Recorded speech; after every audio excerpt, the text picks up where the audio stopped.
Goal, nation's leading institute. Hello students, welcome back. आज हम लोग एनटीए सेट 2 में इनऑर्गेनिक केमिस्ट्री के सारे क्वेश्चंस को डिटेल में डिस्कस करेंगे। तो देखिए, ये क्वेश्चन नंबर 3 क्वेश्चन में पूछ रखा है कि the lanthanoid contraction is responsible for fact that, ठीक। और यहाँ पर जिरकोनियम और हॉफनियम, जिरकोनियम और यट्रेबियम एंड जिरकोनियम एंड नोवोलियम की बात कर रहा है। तो आपको पता है कि लैंथेनॉइड कॉन्ट्रैक्शन, तो लैंथेनम की पोजीशन कहाँ है, 6 पीरियड में है। और लैंथेनॉइड कॉन्ट्रैक्शन बहुत ही डोमिनेंट फिनोमेना होता है। क्योंकि वो क्यों होता है? क्योंकि due to very poor shielding of f orbital. हम आपको इसमें पीरियोडिक टेबल में थोड़ी बात समझाते हैं तो आपको ज्यादा क्लियर हो जाएगा। आपको पता है कि जो लैंथेनम एलिमेंट है, लैंथेनम वो 3rd ग्रुप में आता है। और ये इसके बाद हमने 4th ग्रुप ले लिया। यहां पर देखिए 4th, 5th, 6th ये पीरियड हमने यहाँ पे लिखे। तो 4th पीरियड में 3rd ग्रुप में कौन आता है आपको पता है, स्कैंडियम। यहाँ पे कौन है, टाइटेनियम है।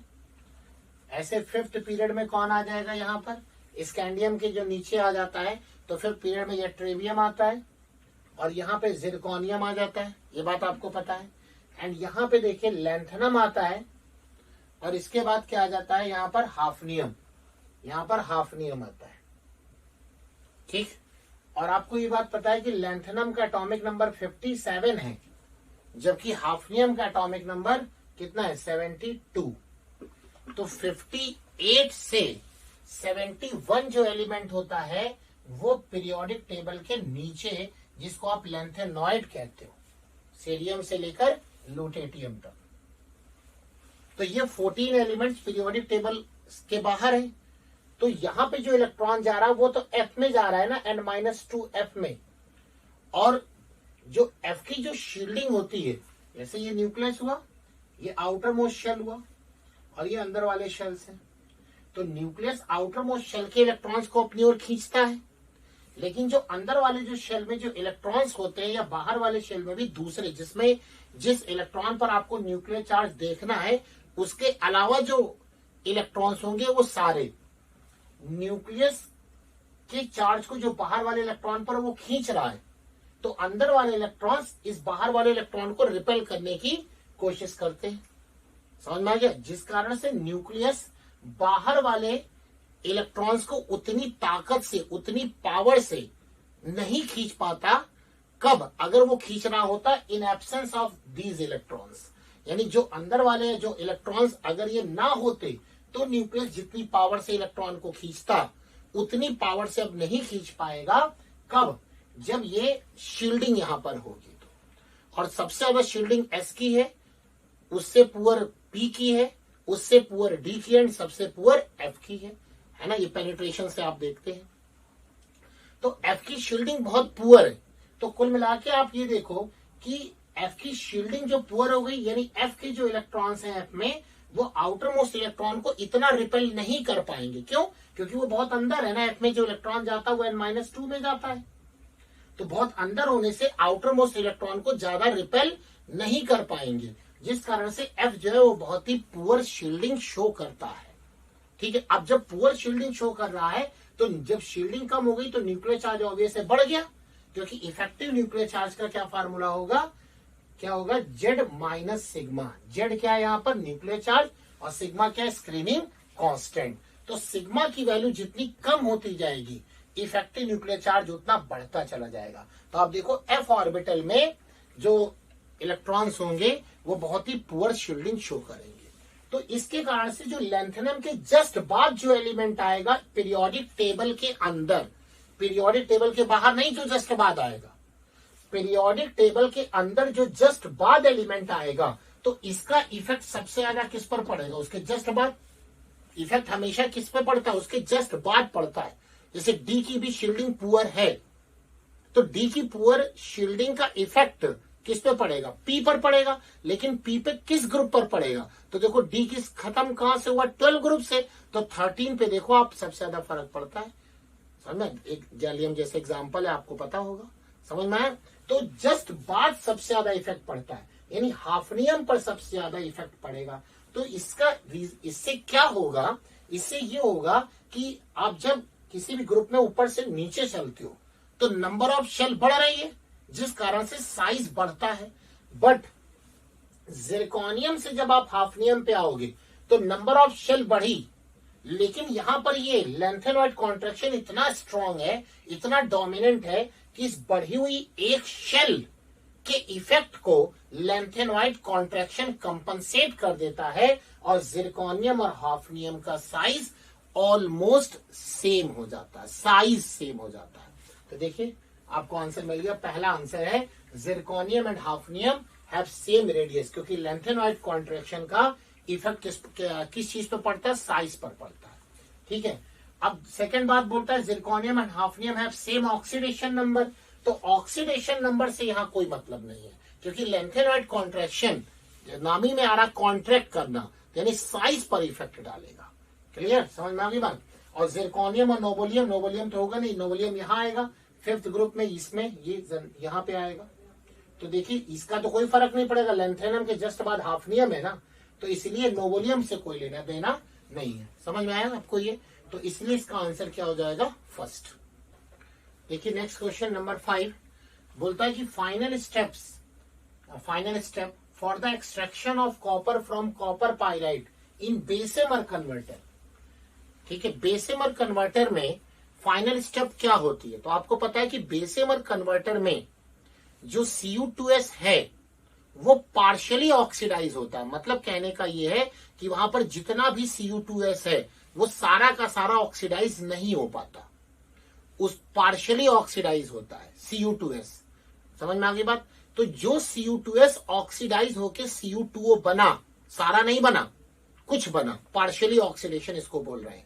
तो जो कुछ Cu2O बना, वो Cu2O जो बना पार्शियली ऑक्सीडाइज होने के बाद, तो जो रिमेनिंग Cu2s था ना, उसको ऑक्सीडाइज वो करने लगा। कौन? जो पार्शियली ऑक्सीडाइज Cu2, पहले हमारे पास क्या था, जितना Cu2s था वो सारा Cu2s ऑक्सीडाइज नहीं हुआ, उसमें से कुछ Cu2s ऑक्सीडाइज होके Cu2O बनाया। समझ में आ गया? कॉपर ऑक्साइड बना। अब वो जो Cu2O था हमारा, जो ऑक्सीडाइज होने के बाद मिला हमको, जितना भी मिला, वो अपने ही Cu2s को, जो उसके दूसरे पार्ट जो Cu2s थे, उसको वो ऑक्सीडाइज करने लगा। इसी को बोलते हैं हम लोग ऑटो रिडक्शन। क्या बोलते हैं? Auto reduction. समझ में आ गया? देन ये ऑटो मतलब ये जो बनने वाला जो प्रोडक्ट है वो अपने दूसरे वाले को क्या करेगा, उससे रिएक्शन करके उसको रिड्यूस करेगा, कॉपर में कन्वर्ट करेगा। तो रिएक्शन कौन सी हो जाएगी? आप देखिए कि जो थोड़ा बना था Cu2O, जो और भी बचे Cu2s थे, उनको क्या करेगा Cu2O, यहाँ पे देखिए कॉपर में उसको कन्वर्ट करेगा और SO2 बन जाएगी। तो ये सेकंड रिएक्शन होगी। क्या होगी ये? Second reaction. Cu2s gives Cu2O plus क्या, प्लस हो जाएगा Cu प्लस O2। तो इसी को हम लोग क्या बोलते हैं? Self reduction. सेल्फ रिडक्शन इसी को हम लोग यहाँ पर बोलते हैं। क्लियर? तो इसका आंसर क्या होगा? सेकंड आंसर होगा। देखिए क्वेश्चन नंबर 9 बोल रखा कि which of the following set has strongest tendency to form anion. अब आपको पता है एनायन कौन बना सकता है, मेटल की non metal? Non metal. Metal तो बनाते नहीं है एनायन। एनायन का मतलब क्या है? इलेक्ट्रॉन को अपनी ओर खींचना, जिसकी इलेक्ट्रॉन अफिनिटी ज्यादा हो, तो जिसकी इलेक्ट्रॉन अफिनिटी ज्यादा वो एनायन बनाएंगे, और जिसकी आयनाइजेशन एंथैल्पी कम है वो बनाएंगे कैटायन। ये आपको पता है। अब इलेक्ट्रॉन अफिनिटी मेटल की ज्यादा होती है कि नॉन मेटल की? तो नॉन मेटल की। देखते हैं। तो पहला ऑप्शन देखिए, गैलियम इंडियम थैलियम, ये तो 13 ग्रुप के एलिमेंट है, boron aluminium gallium indium thallium. तो बोरॉन को छोड़कर बाकी तो सारे केस में मेटल ही है ना, तो यानी ये तो नहीं हो सकता। सोडियम मैग्नीशियम एल्यूमिनियम, सोडियम क्या है? फर्स्ट ग्रुप का, मैग्नीशियम सेकंड ग्रुप का, और एल्यूमिनियम फिर 13 ग्रुप का आ गया, तो ये भी सारे मेटल है। थर्ड नाइट्रोजन ऑक्सीजन फ्लोरीन, ये सारे नॉन मेटल है, और इनकी इलेक्ट्रॉन अफिनिटी भी बाकी के कंपैरिजन में ज्यादा है। नाइट्रोजन 15 ग्रुप में आता है, ऑक्सीजन 16 ग्रुप में, और फ्लोरीन 17 ग्रुप में। तो यही जो एलिमेंट्स है वो क्या है? नॉन मेटल है, और नॉन मेटल की इलेक्ट्रॉन अफिनिटी ज्यादा होगी, जिस कारण से वो आसानी से एनायन का फॉर्मेशन करेंगे। तो इसका आंसर क्या हो जाएगा? थर्ड। एंड फोर्थ में वेनेडियम, क्रोमियम एंड मैग्नीज दिया है। ये आपको पता है कि ये डी ब्लॉक के मेटल है, तो यानी है ये भी मेटल, और मेटल है तो फिर ये एनायन बनाने का काम नहीं करेंगे। तो इसलिए क्वेश्चन नंबर 9 का आंसर हो जाएगा थर्ड। अब आइए देखिए क्वेश्चन नंबर 14 बोलता है कि valence shell electronic configuration of an element is ns2np5। तो ns2np5 का मतलब आउटर मोस्ट में कितने इलेक्ट्रॉन? 7 इलेक्ट्रॉन। तो 7 इलेक्ट्रॉन किसमें होते हैं पता है ये सबको? हेलोजन में, चाहे फ्लोरीन लीजिए, चाहे क्लोरीन लीजिए, ब्रोमीन लीजिए, आयोडीन लीजिए, आउटर मोस्ट में 7 इलेक्ट्रॉन आ रहे हैं ना, तो ये हेलोजन है ना। तो ऐसे देख के ही पता चल गया कि हेलोजन होगा, तो इसका आंसर आपको पता चल गया 4 होगा। देखिए नेक्स्ट क्वेश्चन 18 नंबर बोलता है bond angle of H2SE is best described as. तो H2SE कहाँ आता है? 16 ग्रुप में आएगा।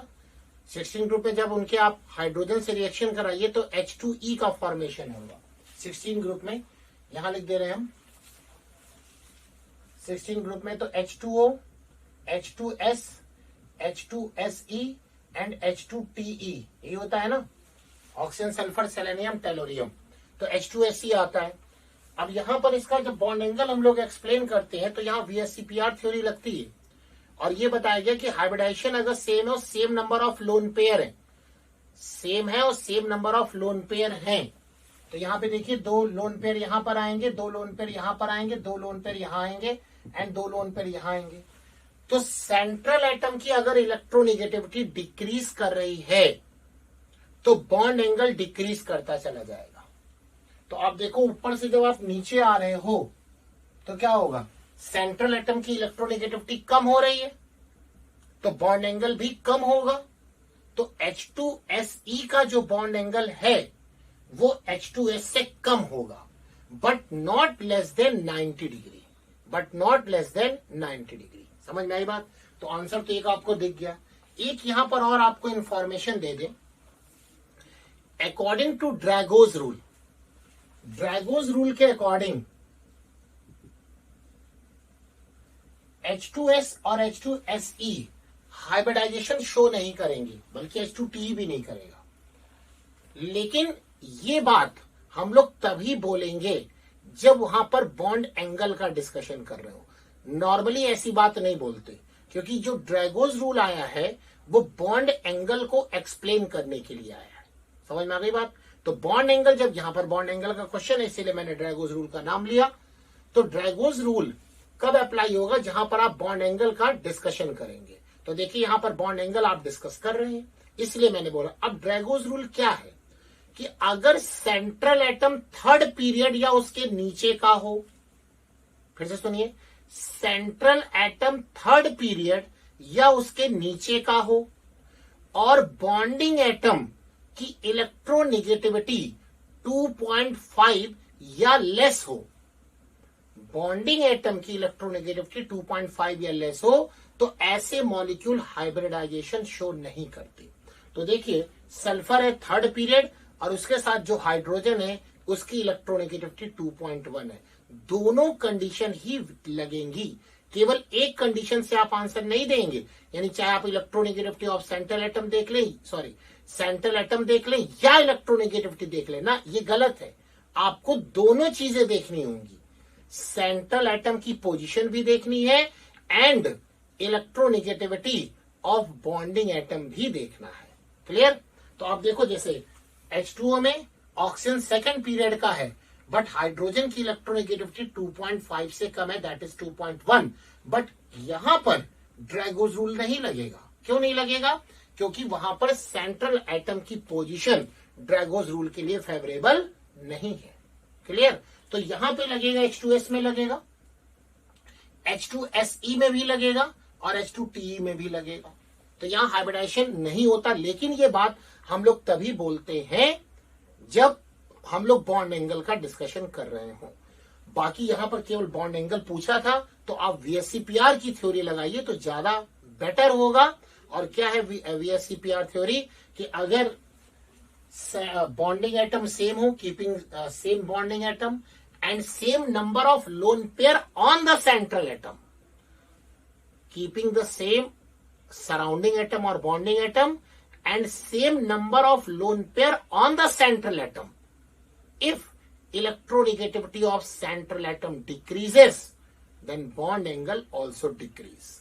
Clear? तो आप देखिए नंबर ऑफ लोन पेयर सब में सेम है, सबके बॉन्डिंग एटम भी सेम है, और ऊपर से नीचे आ रहे हैं आप तो इलेक्ट्रोनेगेटिविटी डिक्रीज कर रही है, इसलिए बॉन्ड एंगल डिक्रीज करेगा. इट मीन्स H2SC का जो बॉन्ड एंगल है वो क्या होगा, H2S से कम होगा, बट 90 से कम नहीं होगा. आप देखिए एनसीईआरटी में डाटा भी लिखा है इसका, आई होप सो कि 92 डिग्री के आसपास दिया, 91.8. तो 91.8 का मतलब 92 डिग्री हो गया, तो इसका बॉन्ड एंगल है which is not less than 90 degree. Is it clear? तो आंसर इज थर्ड कि less than H2S but not less than 90 degree. तो ये था क्वेश्चन नंबर 18 का थर्ड ऑप्शन. नेक्स्ट क्वेश्चन है कि which of the alkaline earth metal यानी second A group according to modern periodic table और long form periodic table then 2. Clear है ये बात? Halides given below is essentially covalent in nature. तो ionic, क्योंकि alkaline earth metal ionic compound है, ionic compound का formation करेगा, क्योंकि उसकी आयनेशन एंथैल्पी कम है तो आयन बनेंगे.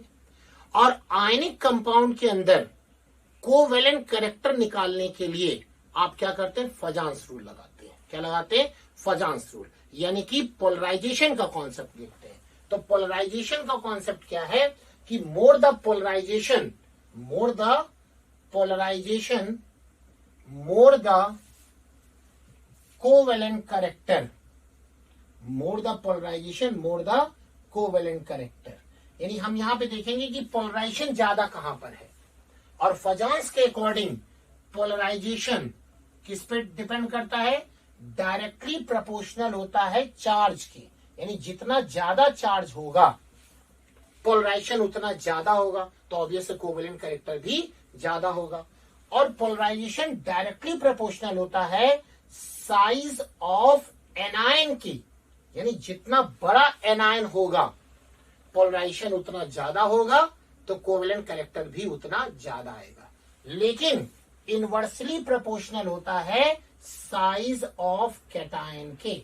इसका मतलब कैटायन जितना बड़ा होगा पोलराइजेशन उतना कम होगा.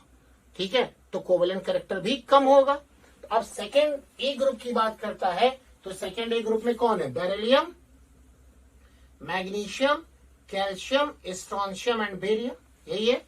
तो यहाँ 4 ऑप्शन दिया बेरिलियम का, मैग्नीशियम, स्ट्रोंशियम एंड कैल्शियम. ऊपर से नीचे चल रहे हैं, ये कैटायन यहां पर ही बनाएंगे. ये तो ऊपर से नीचे चल रहे हैं, तो कैटायन का साइज बढ़ रहा है, और कैटायन का साइज बढ़ रहा है तो पोलराइजेशन घट रहा है, डिक्रीज कर रहा है. और पोलराइजेशन डिक्रीज कर रहा है तो कोवेलेंट कैरेक्टर डिक्रीज करेगा. तो क्वेश्चन पूछता है कि इसेंशियली कोवेलेंट, तो इसेंशियली कोवेलेंट वहां पर होगा जहां पर कैटायन का साइज छोटा हो. सर आपने एनायन की बात नहीं करी, क्योंकि क्वेश्चन में ही एनायन सबके फिक्स हैं, और यहाँ बोल भी रखा कि halides, alkaline earth metal halide, इसका मतलब हैलाइड फिक्स किया हुआ है. तो आंसर क्या हो गया, समझ में आ गया, BeCl2, क्योंकि बेरिलियम आयन का साइज सबसे छोटा है यहां पर. समझ में आया? तो इसका आंसर हो जाएगा BeCl2 में ज्यादा से ज्यादा कोवेलेंट कैरेक्टर होंगे एल्कलाइन अर्थ मेटल हैलाइड में. देखिए क्वेश्चन नंबर 31 है, बहुत आसान है. तो बहुत बड़ा आपको दिख रहा है, बट है नहीं इतना बड़ा. बोलता है कि which of the following consider to be an anti cancer species. तो वैसे ही आपको पता है कि जो सिस्प्लैटिन होता है, सिस्प्लैटिन का क्या फार्मूला होगा, PT सिस्प्लैटिन. इसको क्या लिखते हैं आप, सिस्प्लैटिन फार्मूला क्या होगा, PTNS3 होल ट्वाइस Cl2. और किस फॉर्म में, सिस फॉर्म में. तो वो एंटी कैंसरस होता है. तो PTNS3 होल ट्वाइस Cl2 ये तो हो ही नहीं सकता, या तो 3 Cl है, और ये तो पाई इलेक्ट्रॉन डोनर हो गया. यहाँ पे 4 Cl है, ये भी नहीं हो सकता है. ये हो सकता है और यही है भी. क्यों? क्योंकि ये सिस फॉर्म है ना, NH3NH3 एक साइड है, Cl एक साइड है. तो ये क्या है, ये सिस फॉर्म है. और ये जो फोर्थ ऑप्शन आप देख रहे हैं ये क्या है, ये तो ट्रांसफॉर्म है. और जो एंटी कैंसर की जो प्रॉपर्टी होती है वो सिस्प्लैटिन की है. किसकी है, सिस्प्लैटिन की. तो सिस्प्लैटिन कौन सा, ये थर्ड है. ये देखिए PTNS3 होल ट्वाइस Cl2, यानी 2NH3 and 2Cl. तो 2NH3 and 2Cl and they are arranged in cis form and 4 option में भी फॉर्मूला सेम है but arrange in transform. The correct answer is third. Clear. देखिए question number 34. Question 34 में बोल रहा है कि which of the following has the lowest boiling point, यानी सबसे कम बॉइलिंग पॉइंट किसका है. तो देखिए जो बॉइलिंग पॉइंट होता है ये आप जानते हैं ये मॉलिक्यूलर मास के डायरेक्टली प्रोपोर्शनल होता है, यानी जिसका मॉलिक्यूलर मास जितना ज्यादा होगा बॉइलिंग पॉइंट उतना ज्यादा होगा. तो आप देखो पहला है पैरानाइट्रोफिनॉल, तो पैरानाइट्रोफिनॉल ये हुआ.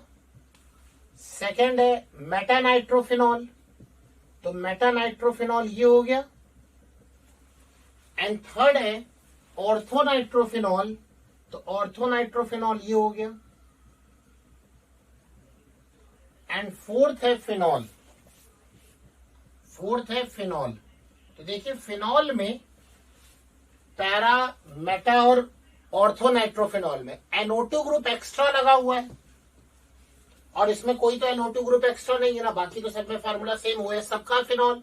बट NO2 एक्स्ट्रा लगने से इनका molecular mass first second third का ज्यादा होगा और 4 का कम होगा, तो आंसर तो 4 हो गया. लेकिन अब आपको एक कंफ्यूजन आता है कि सर हाइड्रोजन बॉन्डिंग आपने नहीं बताई, ये नहीं बताई. तो ऐसे क्वेश्चन में जब आप कंपैरिजन करते हो तो एक मॉलिक्यूल का देखा जाता है, केवल एक मॉलिक्यूल का. तो अगर इनमें भी कंपैरिजन आ जाए कि किसका ज्यादा होगा तो आपको डाइपोल मोमेंट की हेल्प लेनी होगी. किसकी? डाइपोल मोमेंट की. कैसे देखिए अब आप यहां दिखाते हैं. तो पहले आंसर तो आपको पता चल गया, थोड़ी और बात यहां समझ लीजिए आप कि NO2 क्या है. NO2 तो इलेक्ट्रॉन विड्रॉइंग ग्रुप है और OH इलेक्ट्रॉन डोनेटिंग है यहां पर. ठीक है, तो यानी कि दोनों का रिजल्टेंट क्या होगा, ये होगा. तो थीटा यहां तो 0 हो जाएगा ना. थीटा क्यों बोला सर आपने? क्योंकि म्यू रिजल्टेंट देखने के लिए क्या लगाएंगे आप, √μ1 square plus μ2 square plus 2μ1 μ2 cos theta. और आपको ये बात पता है कि थीटा जितना ज्यादा कॉस थीटा उतना कम, तो म्यू रिजल्टेंट भी उतना कम. यानी थीटा जितना ज्यादा होगा कॉस थीटा उतना कम होगा और म्यू रिजल्टेंट उतना कम होगा. यहां पे 2 मॉलिक्यूल नहीं लेने जो आप हाइड्रोजन बॉन्डिंग का कॉन्सेप्ट लगा के क्वेश्चन कर ले, गलत हो जाएगा ये. समझ में आया? तो यहाँ पे एक ही मॉलिक्यूल में सबको देखना है, तो फिर डाइपोल मोमेंट की हेल्प लेनी होगी. तो देखिए यहाँ पे NO2 इलेक्ट्रॉन विड्रॉइंग ग्रुप है और OH डोनेटिंग है, तो दोनों का वेक्टर पैरेलल हो गया, तो थीटा 0 हो गया. यहाँ पर देखिए NO2 इलेक्ट्रॉन को विड्रॉ कर रहा है और OH दे रहा है, तो इनके अगर एंगल देखा जाए तो इनकी टेल का एंगल लेंगे, ये हो गया देखिए थीटा. किसका? ये मेटानाइट्रोफिनॉल का.